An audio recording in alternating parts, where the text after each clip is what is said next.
Welcome back, everyone. This is day 2 discussing Babylon with Pastor Matt Furse, and I hope you got a lot out of yesterday's discussion. A lot of really interesting points made about Jerusalem and it being Mystery Babylon. And so today we're going to take some time to go through the main passage I think we should go to when studying Babylon, Revelation 17 and 18. Obviously, there was a nation of Babylon that Jeremiah prophesied a lot about. I do think many of those things foreshadowed events that are still to come, but at the same time, many of those things were fulfilled. And so Revelation, this is the main area we come for our eschatology. And so if we see it still to come in Revelation, then I think you've got a good argument for it. And so we're going to just kind of start in Revelation chapter 17. I'll go ahead and read this first part, and then we'll just kind of both share some of our thoughts about this. But it says, "And there came one of the 7 angels which had 7 vials, and talked with me, saying, saying unto me, Come hither, I will show thee the judgment of the great whore that sitteth upon many waters, with whom the kings of the earth have committed fornication. The inhabitants of the earth have been made drunk with the wine of her fornication. So he carried me away into the spirit and into the wilderness, and I saw a woman sit upon a scarlet-colored beast, full of names of blasphemy, having 7 heads and 10 horns." And so, obviously, this is a mysterious passage that books have been written on just, really, these 2 chapters, and a lot of speculation and things we wonder about. But Pastor Furse, what are some of your thoughts? Obviously, you believe that great whore is a reference to Judaism. And when it talks about sitting on many waters, kings of the earth committing fornication with her, how does that apply to Jerusalem? Well, in verse 15 it says, "He saith unto me, The waters which thou sawest, where the horse sitteth, are peoples and multitudes and nations and tongues." And I do think that even now, Israel plays a huge role in what goes on in the rest of the world. I think there's a great amount of manipulation with the rest of the world when it comes to what Israel is doing. The Israeli lobby in the United States is extremely powerful, AIPAC and such. And so, this woman, this system sitteth upon many waters. The Bible clarifies that in verse 15 as the waters being peoples, multitudes, nations, and tongues. Yeah. Well, and what you just said there too, while it's just reality, isn't it interesting the way you're not allowed to say what you just said? People will start putting anti-Semitic labels on you. Yeah, you can't criticize, you can't question anything about the Holocaust. And let me just stop and say, I don't deny that some of what happened in 1940, so with Nazism and everything, I'm not denying all of that. However, I find it very interesting that you're not allowed to question any of that in the negative in most any part of the world. It's interesting to me. It's also interesting that there's Holocaust museums in every corner of the globe. And it's interesting to see how Israel does have a sitting upon many waters. They literally do sit everywhere. Mm-hmm. And so let me read this to you. I should have read it earlier, but in the previous discussion we had earlier, but let me just read this to you. Winston Churchill said this.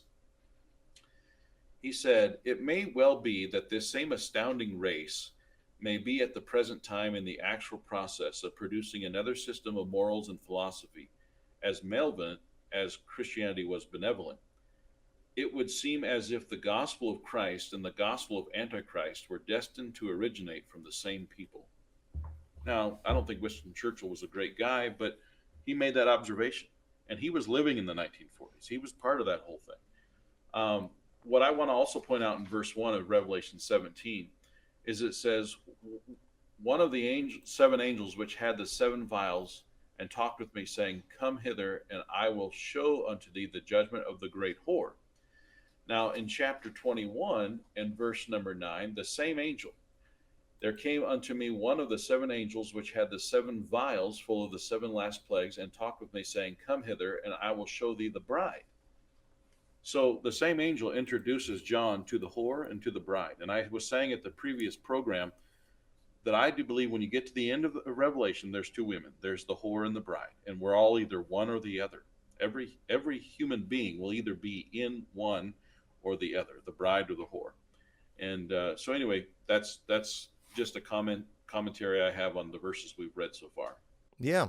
Well, and then it's interesting too how she sits upon this beast, too, full of names of blasphemy, having 7 heads and 10 horns. And, when I look at that beast, it does appear to be more about a kingdom, you could say, or a system rather than just an individual. And you tell me your thoughts on this too. But when I see the names of blasphemy that are being written on that, I tend to associate that with Israel, because one of the reasons people are so supportive of Israel today is they feel like this, we got to keep rooting for the same team we were rooting for throughout the Old Testament. These are the people that God brought out of Egypt, that wandered in the wilderness, that passed through the Red Sea and passed the Jordan River. These are the people of God, and they've disconnected us from the people of God, which the reality is, the Apostle Paul, connected us to the church in the wilderness. Stephen did as well. But at the same time, the way they've been able to get away with this is not by calling themselves by a new name, but by stealing, the names of God. And so to me, that would be the names of blasphemy. If they called themselves the synagogue of Satan or whatever, that's not necessarily being blasphemous just because those names have nothing to do with God. It seems to me that they would be taking the names of God, like the man of sin. He is going to declare himself to be God, in what is supposed to be like the temple of God. They're not going to call it the temple of Dagon. They're going to call it the temple of God. So do you think that right there maybe could point to that the beast is a reference to the government of Israel? Yeah, because verse 8 says, The beast that thou sawest was and is not, and shall ascend out of the bottomless pit and go into perdition. And they that dwell on earth shall wonder, in whose names are not written in the book of life from the foundation of the world, when they behold the beast that was and is not, and yet is. And that's exactly what's happening right now. There are people that are infatuated and amazed that the nation of Israel died and was reborn, was and is not, and yet is. I think that's exactly what 1948 is really all about. And I think that's what the woman is sitting on. She's sitting on the power of this reborn nation that even evangelicals are calling. I mean, David Cloud said that the rebirth of Israel was as great a miracle as the resurrection of Jesus Christ. To me, that's blasphemy by itself. It is. It is. To me, calling them Israel, calling them God's chosen people, calling them all these things, I don't see how that's not blasphemous. And so to me, the names of blasphemy would be names like Israel, to me, so, you definitely, Isaiah 49, Jesus is the original Israel. That's part of my book. Who is Israel? Who is the original Israel? Jesus Christ gave his name to Jacob, Israel. And these people are the true replacement theology. They're replacing the true Israel of God in Galatians. They're replacing the true Israel of God, those in Christ, with this false pseudo Israel, and they are infatuated at the fact, just as it says here, that was, is not, and yet is again. And that's exactly what happened in 1948. All of a sudden, she was reborn. Yeah, and I have a very interesting thought about another passage in the Bible I think is related. But I'm not 100%. I don't want to talk about it publicly, but maybe I'll share it one of these days with everyone, assuming I'm right. But I've got a verse I want to point out to you after. Don't let me forget. And those of you watching, one of these days, maybe if Matt Furse, if he backs me up, maybe I'll do a video about it. But he might tell me I'm an idiot, and so then I'm going to act like it never happened. But Yeah. So the woman is the great city, verse 18, Mhm. last verse of the chapter, and the beast is the whole nation. I think that fits pretty well. Yeah, yeah, and the woman here is a city, just as the bride is a city. Right. Right. And A so new you've got Jerusalem. Old A Jerusalem, you new got New Jerusalem. Jerusalem. Old Jerusalem and New Jerusalem. Yeah, And Galatians chapter 4 talks about the allegory of right, the Old Jerusalem and the New Jerusalem. I mean, this all fits very well. Like I say, all you need is your Bible. You don't have to have all these commentaries. right, right. Yeah, and so Bible. let's read a little bit more too. Verse 5, and upon her forehead was a name written, Mystery, Babylon the Great, the mother of harlots, and the abomination of the earth. And I saw the woman drunken with the blood of the saints and with the blood of the martyrs of Jesus. And when I saw her, I wondered with great admiration. And we already talked about that in the previous program about how Jerusalem got credited for the death of the martyrs. So I don't think we really need to spend a whole lot of time on that. But right there is that connection that you can make with what Jesus said to the Jews as well. Yeah, and I want to point out something here. Um, I think we've covered it. So verse 4, the woman was arrayed in purple and scarlet color and decked with gold and precious stones and pearls. There's a missing color. It's very interesting. I did not come up with this myself. My pastor Williams is the person I got this from. I've only found this connection in one other book or commentary in all my research, but um, Pastor Williams, I give him credit for this. And so in Exodus 28, chapter 28 of Exodus, God's giving Moses all of the instructions concerning the tabernacle system and the priest system. And there's a breastplate, an ephod, a robe, broidered coat, mitre, girdle, holy garments. And chapter 28 of Exodus, it says, they shall take gold and blue and purple and scarlet and fine linen, and they shall make the ephod of gold and purple and of blue and of scarlet and fine linen, cunning work, and even of gold and of blue and purple and scarlet and fine linen. And it keeps repeating this phrase over and over again, and gold and blue and purple and scarlet and fine linen. And then it talks about an ephod with a lace of blue. And then it talks about the robe of the priest would be all of blue. It talks about the covering for the ark. It would be covered in blue. And yet the bells of gold, the blue, purple, scarlet, all referring to the holiness of the Lord. And there'll be a blue lace upon the mitre. And so there's lots of blue. And blue was the dominant color in chapter 28 of Exodus. If you do any artwork correctly with what Exodus teaches, you'll see that blue is the most predominant color in the priest system and in the tabernacle system.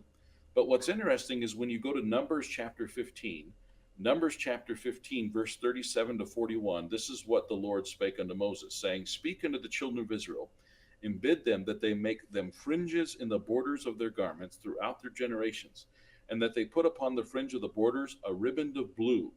And it shall be unto you for a fringe, that ye may look upon it, and remember all the commandments of the Lord, and do them, and that ye seek not after your own heart and your own eyes, after which ye used to go a whoring, that you may remember and do all the commandments and be holy unto your God. I am the Lord your God, which brought you out of the land of Egypt to be your God. I am the Lord your God. So the blue was to be an indicator that they were no longer whoring. I find it interesting that the only color missing in Revelation 17 is blue. And she's called the whore, the mother of harlots. I don't think it's off. I think Pastor Williams was right on the money when he pointed that out. The purple, the scarlet, the gold is all there, but there is not one mention of blue in that entire passage. I don't even think blue is mentioned in the entire book of Revelation. And blue was the indicator that they weren't whoring. And if the blue is missing, that means they are hoarding. And so, Hmm. spiritually speaking, I think there's a great connection there. Yeah, that's very interesting. It just kind of goes to show too, just nothing's in the Bible by accident, and That's right. as far out as these things were written from each other, man Right. couldn't have planned that, and There's one author of the Bible, and he's that's been right. around forever. That's right. So, we'll keep on reading a little bit here. It says, "And the angel said unto me, Wherefore didst thou marvel? I will tell thee the mystery of the woman and of the beast that carried her, which hath the 7 heads and the 10 horns. The beast thou sawest was and is not, and shall ascend out of the bottomless pit and go into perdition. And they that dwell on the earth shall wonder, whose names were not written in the book of life from the foundation of the world. And behold, they behold the beast that was and is not, and yet is." Now, boy, so much you could say about that, but let's think about this for a minute, because most people associate that with the Antichrist. They talk like he's going to rise from the dead as a way to deceive people. But if this is talking about a system, if this is talking about a nation, this is something that was a nation that was and is not. And but then this nation that's going to come back to the life ascends from the bottomless pit. It goes into perdition. And isn't it interesting too, in 2 Thessalonians 2, it talks about, the son of perdition, who opposeth them and exalted himself above all that is called God, so that he as God sitteth in the temple of God, showing himself that he is God. That's Antichrist. That's someone claiming to be the Messiah that's not. What other nation in the world is all about a coming Messiah? I mean, they're literally over there. There's no other nation on earth awaiting a Messiah. Well, the only one that is a nation that popped up in 1948. And in my opinion, it came from the bottomless pit. And I think I have a biblical precedent for that. But yet, we're being told that, no, this is finally the fulfillment of the regathering of Jerusalem from Jeremiah that apparently didn't happen after the 70-year captivity in Babylon. Right. So, Yeah. I don't know, but am I off on that that's probably talking more about a nation and a system than it is a man? Yeah, no, and we're not denying that there is an individual, but I think we get off by what the pre-trib theories have taught. But don't forget about the generation. Jesus talked about all this will happen upon this generation, and people get messed up with that because they think of a 40-year span of people. But the word generation and the word genre, the idea of the same lineage, that's also generation. For instance, Matthew chapter 1 talks about the generation of Jesus Christ, and it lists several generations, but it's also all called the generation of Jesus Christ. And that's what Jesus was saying here. Upon this generation, all these things will happen on this generation. And so what's interesting is that you've got a group of people who maintain that they are descendants of Abraham, and yet they're not born again. They're not children of God, and yet they are going to be a fulfillment of these prophecies on this generation, this same people who claim to be descendants of Abraham and children of God or whatever. So as Matthew 24 says, so likewise you, when you see all these things, know that is near, even at the doors. Verily I say unto you, that this generation shall not pass till all these things be fulfilled. He's not saying that it would happen in that 40-year time span that he was standing there, but rather that this group of people, this genre, would still exist when these things get fulfilled. And so I think there's also connection with that as well. Anyway, so, but yeah, was and is not and yet is. That's a nation that was at the time that Revelation was prophesying, is not and yet is. That's where we're at now. Mm-hmm. Remember, Revelation was probably written after the destruction of the temple.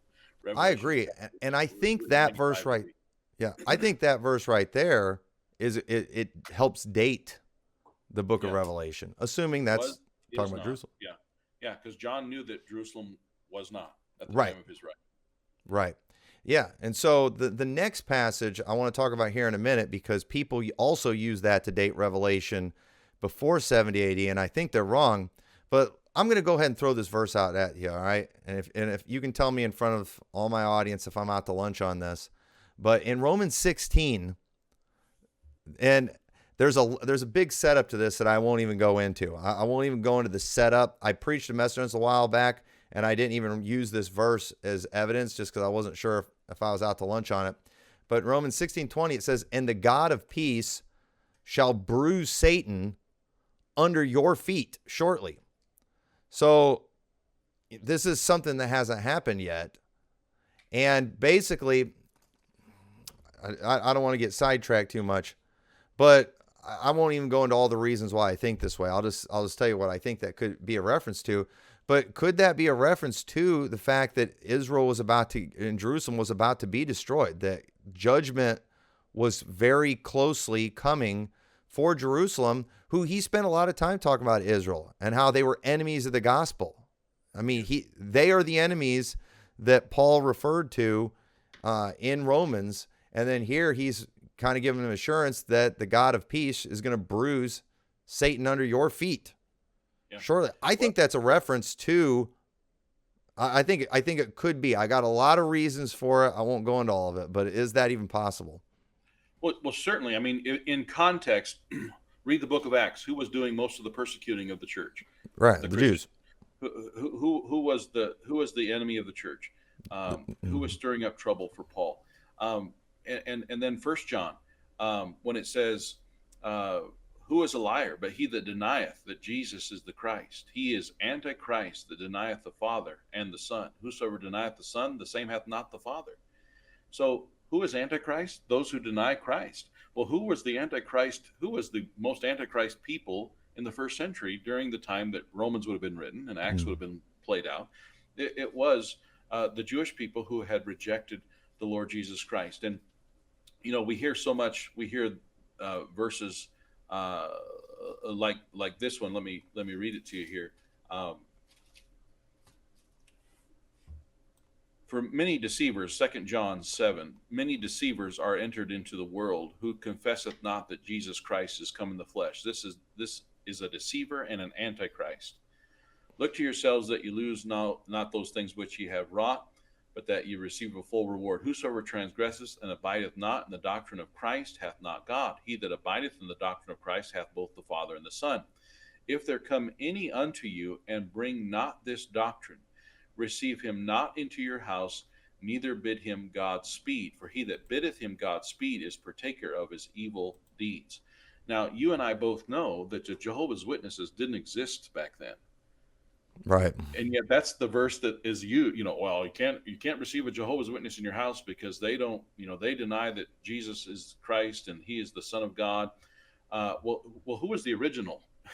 In the first century, when John was writing 2 John, and also he wrote Revelation, who is he referring to? He's referring to the Christ deniers who were the Jews. And that's why he says, they were not all of us. They came out from it. Even though we came out from, they were not all of us, because even though we were all born Jews, they were not born again. And they denied Jesus Christ. And that's why it says in Revelation, "Wherefore come out of her, my people. Wherefore come out of them and be separate." Because you can't have the Son, you can't have the Father if you deny the Son. If you deny the Son, you don't have the Father. And so it's wrong to even say that they're children of God or that they're God's chosen people, because if they deny Jesus Christ, they are not God's people, not at all. So I don't think you're wrong when you say bruise his head shortly. I think that's very possible that that's what it was referring to. Regardless, we know back in the prophecy in Genesis chapter 3, the seed of the woman would bruise his head. He would bruise the head of Satan. And so that's the connection there as well. Well, yeah, and you have the story in Judges where Sisera persecuting the people of God, and you have a woman who smites him in the head and kills him that way. And there's some prophetic things in there too that I think you can connect. But there is a theme in the Bible of a woman, bruising a head. You see that in the scriptures, and it's always someone who's persecuting God's people, but them prevailing. God using a woman to prevail over them. And so, God used that church, the bride, a woman that's being persecuted by these, Antichrist type people. So I don't. I think that verse though just shows that God was, Paul understood God was about to judge Jerusalem for their wickedness. So, it's not as clear as I would like it to be, but I think it's, there's pretty good reason to lean that way. Well, and the prophecy of Jesus. I wanted to gather you like a mother hen gathers her chicks Hmm. under her wings, and you would not. Your house is left unto you desolate. I think they had to know that was coming. Yeah, yeah. But then on this next passage, I want to talk about too, because people use this passage to date Revelation, and this is where they get the early date, where it says, "And here is the mind which hath wisdom. The seven heads are seven mountains, and then Rome's the city of seven hills. This is seven mountains. It doesn't say seven hills. Where'd you get that from? And again, that came from hundreds of years of people believing that it was Rome, and I get that. But it says there are seven kings, five are fallen, and one is, and the other is not yet come. And when he cometh, he must continue a short space." And so what they'll do is they'll talk about the Roman emperors, how you had five that were fallen and one is. And that would have been Nero, I believe, is who they say it was. He was the emperor during that time. And then around this time, too, things started kind of going crazy in Rome. You actually had like four that were all emperor in 1 year, if you look at the history of it. But then the one where it kind of finally got reestablished under, they'll say he was of that seventh that went into perdition. It kind of fits. I mean, you can kind of make it fit, but it still doesn't completely fit. I think the five mountains, or the mountains, are a reference to world kingdoms. Just like in Daniel, when that rock comes and smites the feet of the image, which is about world kingdoms, it grows into a mountain that fills the whole earth. And I think that the five previous mountains, you had, I think it's a reference to world governments. You had Egypt, you had the Assyrians, you had the Babylonians, you had the Medes and the Persians, you had the Greeks. That's five that were fallen. And then you had the one is the Roman Empire. Yep. And so I think with the next world kingdom that comes, that's what that is a reference to. And I could see it being centered around Israel, because that's where all the instability is too in the world. And so if, Israel could conquer everything out there and bring peace to the Middle East, and with the whole world all feeling apologetic towards Israel, I could see him get behind it. And America would support putting Israel in charge of anything. I mean, the Zionist Christian crowd, they would love it. They would submit all power and authority to Israel if they could. Yeah. Can I go ahead and give you? I agree. I think the mountains refer to kings or kingdoms, Mm-hmm. and I think Daniel chapter 2 and other places kind of reveal that. Daniel chapter 2 verse 35 shows that kings and crowns can mean kingdoms rather than just an individual king. Five of these kingdoms had fallen. One still is, now was, and one is, had yet to come, according to verse 10. And it was wounded to death and fallen are synonymous, chapter 13, verse 3, and chapter 17, 8 through 10. And God is the one who wounds these kings and kingdoms. So who are these heads that have been or will be wounded? Who are they? And you mentioned it. I think Assyria was the first one, and that's Nimrod, the Tower of Babel. You've got Egypt and the pharaohs. Then you've got Babylon and Nebuchadnezzar. You've got the Medes and Persians, Cyrus and Darius. You've got Greece, Alexander the Great, and then you've got Rome and all the Caesars. And those are the things, those Babylon, Medes, Persians, Greece, Rome, those are the four that you see in the image of Daniel.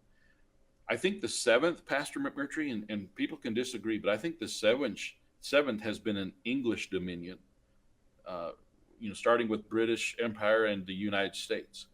Iron mixed with clay. That's what I think. Some would suggest the USA is the eighth head that comes out of the British Empire, but that would not explain the was and is not and yet is. So I think this English dominion that we've been living in presently is the seventh, and from the seven, all the seven, it says here, the beast that was and is not even is the eighth, and is of the seven and goeth into perdition. She has connections all the way back to Babel. Because of her rejection of the Lamb of God, we call it the Babylonian Talmud because it came out of the Babylonian days. So I think there's connection there. Now, like you were just saying a minute ago, who set up the 1948 miracle of Israel? The Balfour Declaration and Harry Mm. Truman. British and Israel, British and America, Britain's. Yeah, So the English Dominion set up the eighth. That's how I see it, and that's when I get my book written. That's what it's going to have in there, and I got most of that from Pastor Williams. that's Uh, interesting because Britain was the one that that took control of Jerusalem after the fall of the Ottoman Empire, right, but and it was things. it was Britain and U.S. together. You know, the Mm. United States, the power of the United States, and British and United States together, the English Dominion, that Hmm. brought in what we have now, the eighth.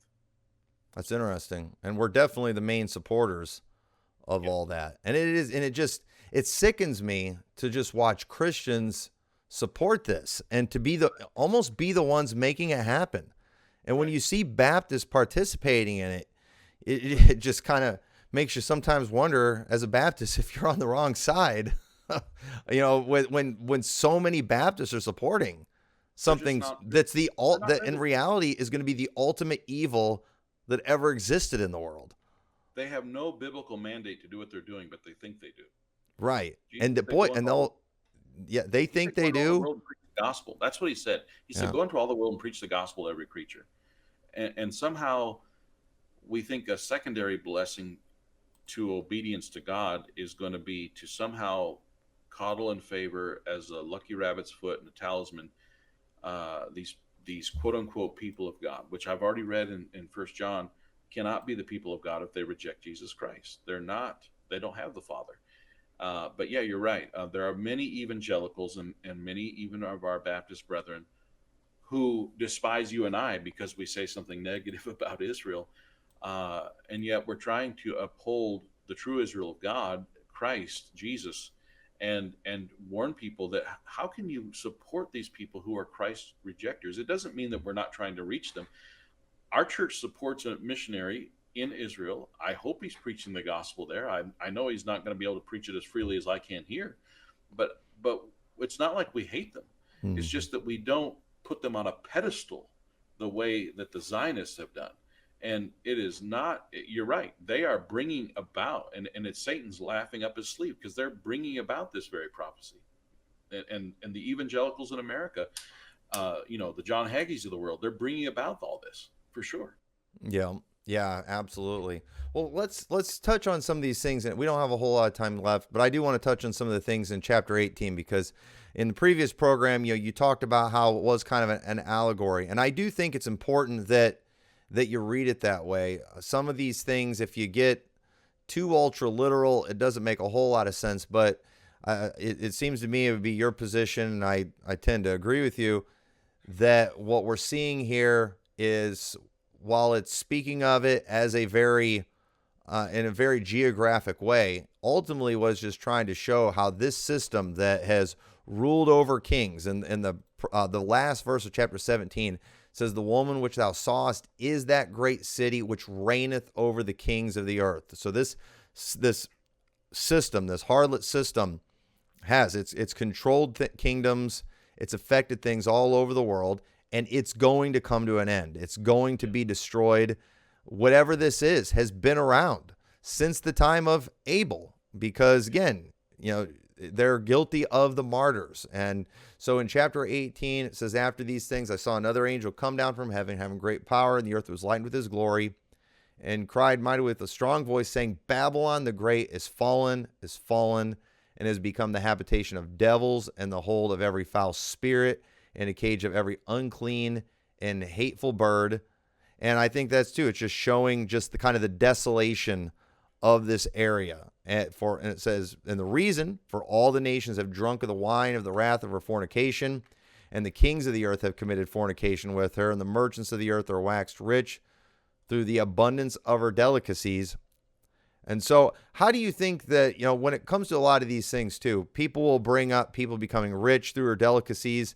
It talks about the, people bewailing her when she's burning because The merchants of the earth, they're going to weep because you can't buy their merchandise. And when you look at that, it makes it a little difficult to think of it as Jerusalem because you don't really have merchants going there, and we don't really buy stuff from there. So, they do seem to get all our money.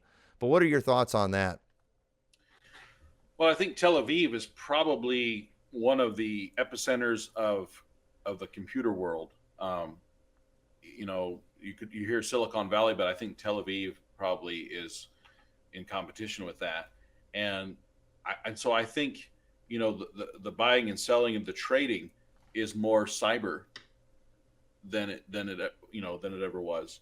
And so the merchants, you can have the cyber, and of course there will be ships out in the Mediterranean. I'm not denying that, but I do think that it's very possible, especially with the way things are bought and sold over the internet now. And Tel Aviv prides themselves in being, at the forefront of the economic, and all that. And so I do think the kings and merchants who are in love with her are going to turn on her. Because it's the closest thing to a successful world government that will ever have been, and yet it will fail, and they'll become dissatisfied with her, and so then they'll turn on her and destroy her. And it's interesting that God Himself doesn't actually destroy her; He allows her lovers to destroy her, because He wept over her. He wanted her to turn to Him, but in the end, she will be destroyed in 1 hour. So, Destroyed. So do you think it's possible too that what this is talking about, and it's talking about in a way they would have understood it in the first century, but do you think maybe the way that this could play out is this is showing a collapse of a financial system? Because again, we know we're going to digital currency and all that. We know who's probably what kind of people are going to be behind all that stuff. So if the world all joins this new type of currency, and then it just all is destroyed. Right. The collapse that comes from it, right. Is right. what. So you talk about, the cyber and the currency and all that. It reminds me of 666. We know from Revelation chapter 13, the mark of the beast, 666. And you said earlier in this discussion that there's nothing in the Bible by accident. Everything's got a purpose. Absolutely. We have one author that authored the entire Bible. And is it just a coincidence then that the only other reference to 666 in the Bible is King Solomon's gold and the numbering of the people who came out of Babylon? The Jews who returned from Babylon back to Jerusalem. There was one particular family or tribe that numbered 666. They were coming from Babylon. And then King Solomon's gold. So his gold, his power, his wealth, and the Jewish people from Babylon coming back to Jerusalem. Those are the only two references in the Old Testament to a 666. And yet they don't connect to Assyria or Egypt. They don't connect to the Hittites. They don't connect to any other group of people but to the Jews. So is that a coincidence? Is it just an accident? Did God just accidentally attribute 666 to the Old Testament Jews? Or did He know He was going to write Revelation someday? I contend that God knew exactly what He was doing, and that 666 connects to only one group of people. And so I think that the whole system, the world system in 666 will be how they control everything. All the banking, everything will be controlled in this epicenter. And I think probably Tel Aviv or Jerusalem will be that place.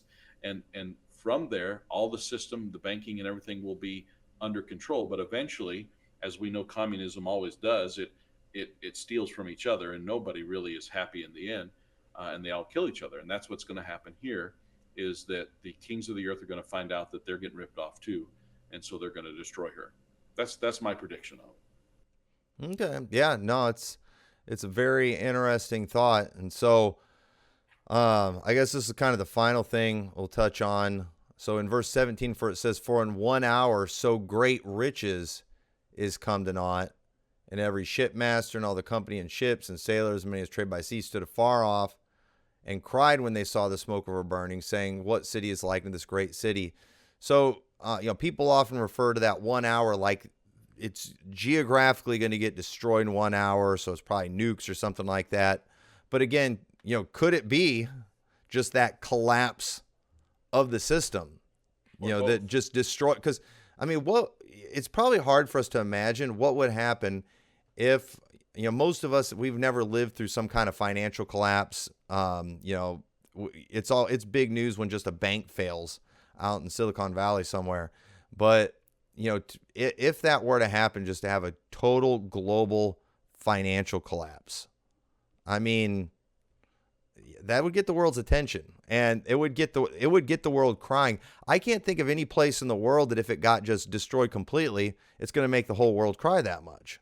But if Right. the financial system got destroyed, and it was referring to the riches, and that affected everybody, that would get the world upset. Yeah. If everybody's stock collapses at the same time, yeah, and then definitely there's still going to be ships and shipping and merchandise. We don't just trade and we don't just enjoy cyber materialism. We have real materialism still. So there's still going to be ships in the sea. But the Mediterranean, you can sit out there in the ocean of the Mediterranean and observe that great city. And Tel Aviv's right on the shore. Jerusalem's not far away. But yeah, I think in 1 hour, it's very like, oh, we know that cities can be destroyed in an hour. That's not hard for us to understand. Hmm. Yeah. So, well, all right. Well, do you have any, I guess, bonus points when it comes to this subject? I did want to touch on this too. Again, if we're right, it's Jerusalem too. Um, you know, we see everyone rejoicing over it being destroyed. That'll offend some people right there, but this is a wicked city, a wicked system that's guilty. It ends. In her was found the blood of the prophets and of the saints and of all that were slain upon the earth. And so that right there is one of the toughest things that makes it very difficult for me to get away from Jerusalem, because that is exactly what Jesus said about Jerusalem. Yeah, yeah. The chapter ends with that very thing, and it connects to Matthew 23:35. It just connects so obviously. I don't know how they get around it. No other entity, no other nation, no other people is guilty of prophets and saints and apostles' blood, but Jerusalem, but the Christ rejecting Jews. That's just a fact. And as far as rejoicing over that city being destroyed, don't forget there's a new Jerusalem in chapter 21, a new heaven, new earth. There's a new Jerusalem in chapter 21, a holy city, a new Jerusalem coming down from God out of heaven as a bride adorned for her husband. And so I think we have to recognize, as the allegory in Galatians chapter 4, that we are the mother. Our mother is the Jerusalem from above, and that's the real Jerusalem that we should be focusing on. Everyone's fighting over the real estate of old Jerusalem. It's the new Jerusalem that I'm excited about, not this old one. I agree. Yeah, no, good stuff. And what people just need to remember is when it comes to that system, it's an evil antichrist system, but anyone that's in it can put their faith and trust in Christ, and they can become a part of the new Jerusalem and be spared that destruction. And so, again, at the end of the day, it all comes back to Jesus Christ. We've got to make everything about Christ. When it comes, he should be the focal point. He is what the gospel is all about. He is where the works of our salvation are, in him, not in ourselves. And when it comes to prophecy, it's all about Jesus Christ. And it's just sad how people have taken things that are about Christ and they've made it about Israel. And they've taken things about Israel and they've made that about, the Antichrist or something like that. And it's a mess. It really is a mess. And you know what? We wonder why our politics are such a mess. Maybe the Republican Party is the mess that it's in because, Christians who are also big supporters of the Republican Party, are supporting a system too that is very pro Babylon, pro Israel, whatever. And I don't think we deserve to get blessed for that. Right. Well, obviously the blessings of Abraham haven't been working out very well.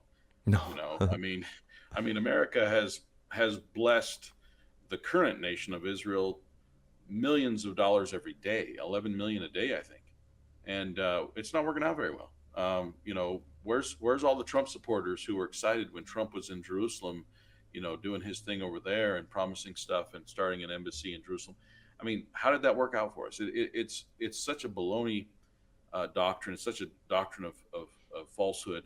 And yet, if you'll turn your eyes on the true bride of Christ, the church, and you'll turn your eyes on the Lord Jesus Christ, the true Israel, and you bless Him and you focus on Him instead, you will be blessed, and you will honor Him as He would intend and have us to do, rather than this idol that people have set up called Israel. Amen. Well, all right. Well, hey, I appreciate you coming on the program again. And those of you watching, check the links in the descriptions. Go buy these books. You need to do more reading, and there's some good stuff in here. You will learn a lot. Go listen to the sermon from Monday on God's Vine and God's Vineyard. A great sermon. A lot more Bible than you're going to get in most churches, especially when talking about Israel. And I appreciate Pastor Furse being able to come on here. So thank you all for watching. Like and share this. Get the word out. And we will see you all next time. God bless.